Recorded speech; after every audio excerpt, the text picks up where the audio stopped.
Welcome back. Welcome back to Test Drive Travels.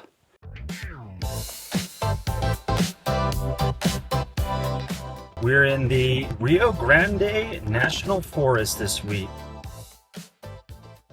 I don't mean any trouble, fellas.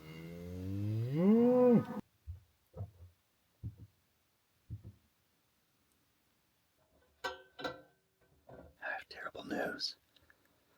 They're all here now.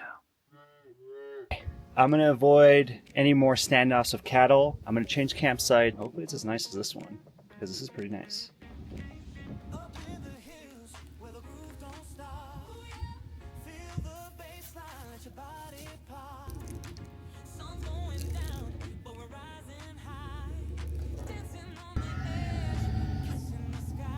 All right, now we're all set here.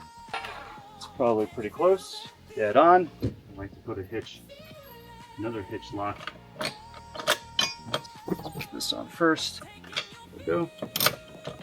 Protect it from the elements.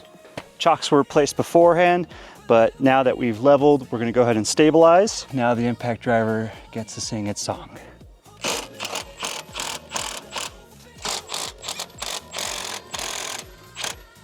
Now we're stabilized. We have plenty of fun vegetation in front of the door. It's gonna be a bit annoying. I'm just gonna throw the mat right over the top of it all. It'll let me get in and out much easier. I'll let that survive.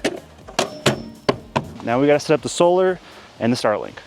We have enough south-facing sun here. I can lay the solar panels here, which will power the Jackery battery in the bed, and then I'll run a long cord for the Starlink probably to this clearing right here. It needs a pretty clear view of the sky. We should have full internet service, pretty much like you'd have at home, about 160 Mbps. That can actually range up to 200 to down to 100, but on average, I'd say 160 is what I'm getting out here.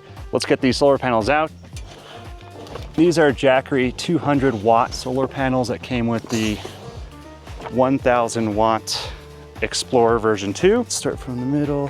Even with how dirty this is, it'll still pull in about 150, 170 watts if properly angled.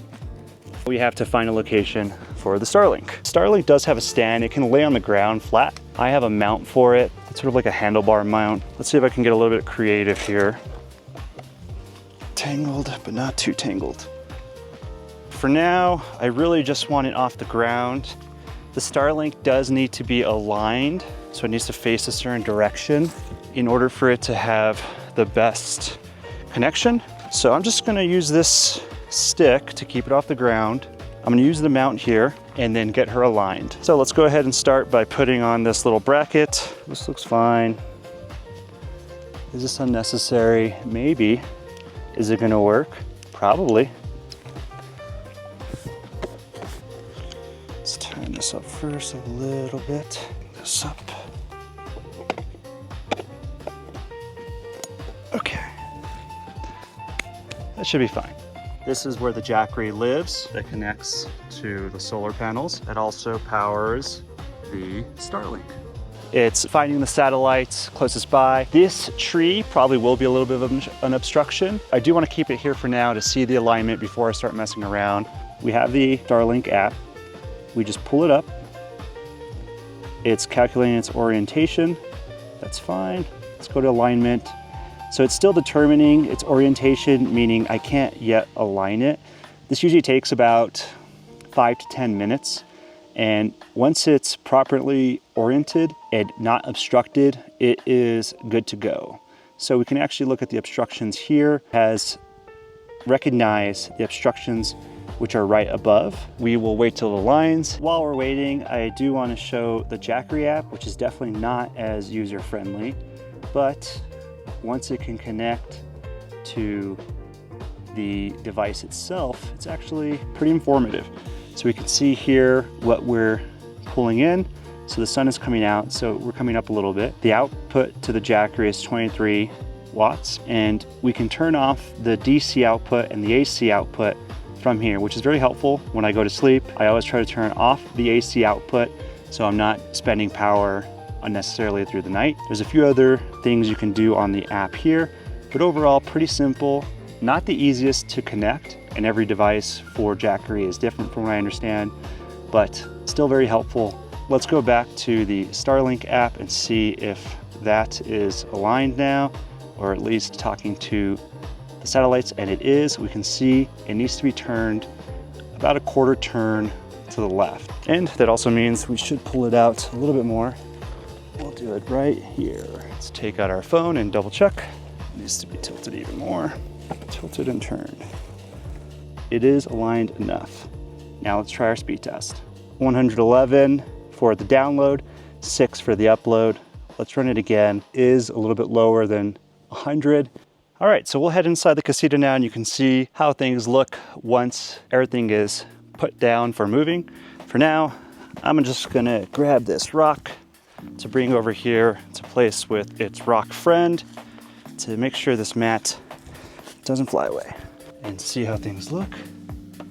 Not too bad, actually. So in these off-road paths, things can get really bumpy, but everything held up really well in here. Now that things have been a bit organized, I do want to show you real quickly the inverter switch, which turns it on and off.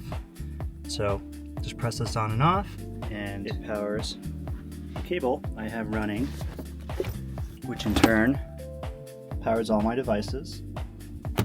For lunch, we're gonna keep things very simple. Ground beef, shredded cheese with tortillas, carrots, and an unripe avocado. Let's go ahead and season this up. Chili flakes.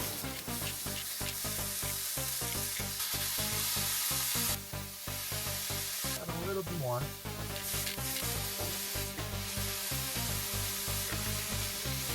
The beef is looking pretty good. Go ahead and plate it. And towel. Protect my hand from heat. Looks pretty good. So let's just go ahead and put 2 tortillas on there. And while we wait, we're gonna put a little bit more cheese on here.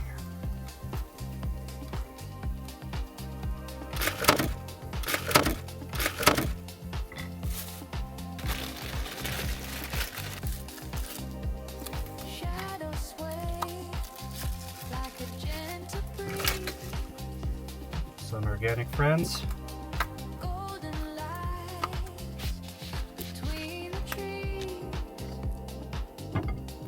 A lot.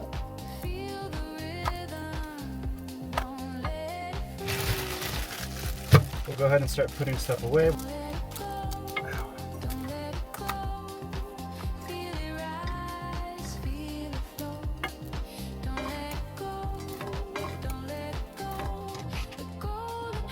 This avocado while we're at it.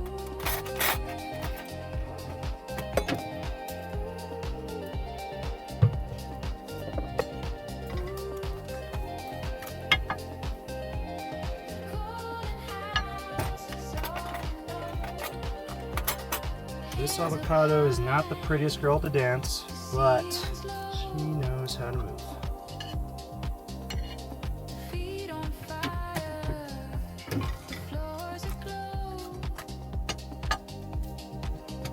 There you have it. Lunch is made.